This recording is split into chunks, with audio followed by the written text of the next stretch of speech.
منتخب ہوئے ہیں ریسنٹلی, اور مجھے جوائن کیا ہے امریکہ سے صغیر خان صاحب نے, جو ریپبلکن پارٹی کے لیڈر ہیں, رہنما ہیں, اور ڈونلڈ ٹرمپ کے بہت ہی نزدیک ہیں. بزنس مین ہے, مین ہٹن میں اپنا کاروبار کرتے ہیں, ماشاءاللہ بہت کامیاب ہے, اور حالیہ دنوں میں انہیں 3 مختلف جگہوں سے الیکشن لڑنے کی بھی آفر آئی ہے. Thank you so much for having me, and it's a pleasure always talking to you, and you are a great analysis about what things going around the world. Thank you for having me. Thank you for the compliment. Let me start with this. Sure. We see it's a foreign dictation in Pakistan. When we talk about Richard Grenell, جب اس کی بات ہم کرتے ہیں, then he is tweeting release Imran Khan.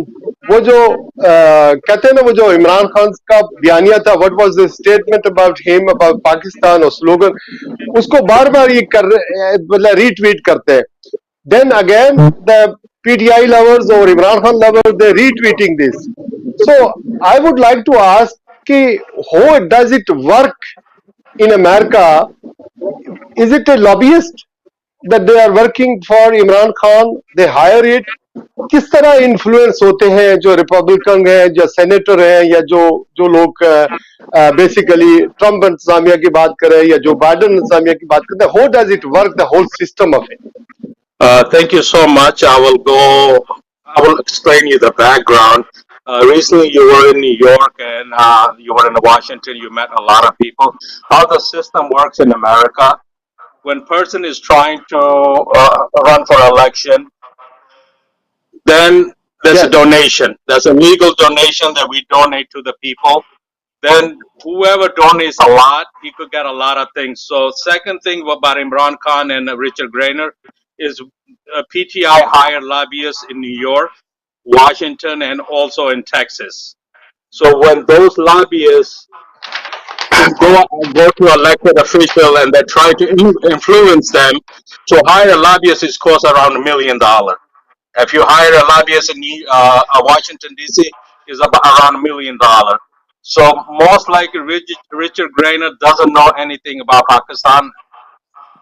The lobbyists are actually telling him what to do. So it's mostly the lobbyists. It's not about the government. I don't even think Donald Trump knows anything about that. So it's the lobbyists that are working behind this scene. Okay, what about the counter narrative against this lobbyist, pro-Imran lobbyist? What are the embassies doing, our ambassador is doing, or the government of Pakistan can undo this? उसके खिलाफ counter narrative कैसे build होगा? So what it is, the embassy, the Pakistan embassy in Washington and the consulate in New York and the consulate in Texas, those are 3 powerful consulate in New York and Texas, and also the embassy in New York. So they need to go sit with elected official like a senator and try to explain them that American politician or the government are interfering in our local system and our local government and our local justice system. So I think Pakistan consulate and Pakistan embassy is not doing enough to highlight this issue. So I think the Pakistan embassy has to go out, even if they have to hire a lobbyist, and that's the only way we could stop. If he's not going to stop this, it will continue every single day. Just for your information, there will be another tweet coming out probably by Sunday from a very powerful senator from U.S. So if the Pakistani consulate is not sincere and is not working, we will have more tweets. Every Monday, Tuesday, you will have a new tweet. And it's not good for the country. That means we're putting our country down. And elected official in Pakistan, they need somebody, educated person, only one person that could respond, not the government responding. I see tweet from Pakistan government.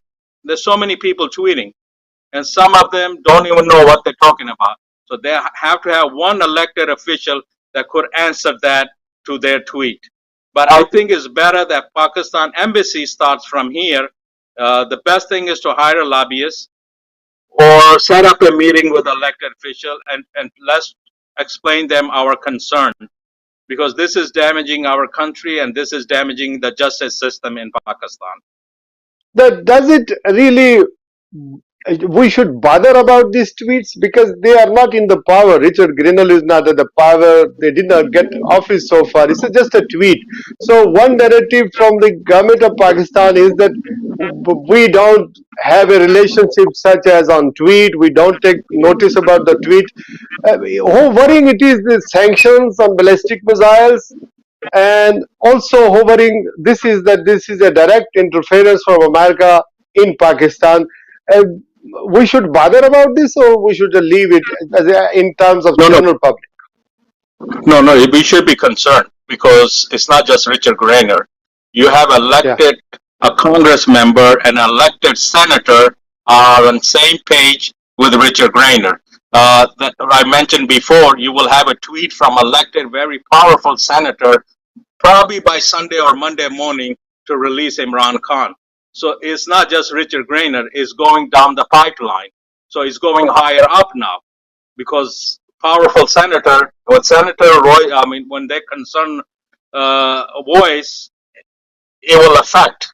So the best thing is Pakistan consulate should start immediately dialogue with American politicians. So if we don't start it, it will continue. If I may ask, if Imran Khan is released by the Pakistani establishment, the government, or by the government of Pakistan, he would be asset for America, or is he, then he becomes the liability for Pakistan? Because his slogan was that we are not going to take any dictation. We should be independent to make our decisions. But if there is a pressure comes from Donald Trump administration and he gets released from the jail, so he becomes a liability for Pakistanis and assets for America. So he will be portrayed like this in the public. See, you got to understand that Donald Trump is not a born politician. He was a businessman and he came into a power. So Donald Trump thinks that elected people or people in the power, they're not good for the country, either in America, Pakistan, or any other country. So Trump see Imran Khan like him because Trump has so many allegations and he was convicted of 32 crimes and he became president of the United States. So according to Trump, and his belief is if you commit crime, if you're popular, you could be a leader of a country. So that could become liability, and I'm sure, I hope it doesn't happen, but my belief is talking to elected official, there will be a pressure from U.S. government within a month or two to release Imran Khan, and that will be a liability for Pakistan, and it will be asset for U.S. And when U.S. do things, they don't do it. They have a future. They think about 5, 10. Yeah, 5, 10, 15 years, if this person is going to be good for us. So in future, Imran Khan is an asset because he has a huge following. We can't deny that. I live in New York.